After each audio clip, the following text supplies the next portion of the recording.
सांगितला तसं शेण खाल्लं की नाही बुवानी? मग ह्याच्या व्यतिरिक्त महाकाळ बुवा कोण आहे सांगा मला? ह्याची उडी इथपर्यंतच आहे, कुठपर्यंत? जसं पहिल्या बारीत मी सांगितलं होतं, गाऊनवर अर्जुनाचा धनुष्य, द्रौपदीचा विषय, विझवताना गाणे फाटल वगैरे. ह्याच्या व्यतिरिक्त बुवाने काय गायलं का? गायला?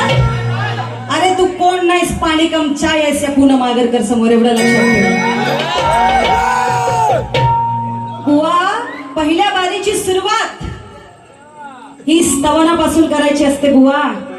याला पहिल्या बारीतच मी एवढी भारी पडली. माझी गवळण काय होती? कान्हा तुझी र पिचकारी कशी खालून फुटलेली हाय. आता माझ्या एका गवळणीवर बुवा एवढा तापला आणि ज्याने चिठ्ठी पाठवली त्याला धमकी देतोय, तू कोण आहे, तो कोण आहे, तो कोण आहे. अरे तो तुझी बरोबर मारून गेला, लक्षात ठेव. आणि वैभव नावाचा कोणतरी सबस्क्रायबर आहे, त्याने पण ह्याची उचलून मारलेली आहे बरोबर, मस्त पैकी. हा, लय भारी काम केलंस दादा तू, माझं सॅल्यूट आहे तुला. आणि एवढी तुला लाज वाटते ना, एवढी शरम वाटते ना बुवा? हा, घाबरला की नाही? ए बुवा, निघाला का धुवा तुझा खालून? हा, गेली का हवा तुझी?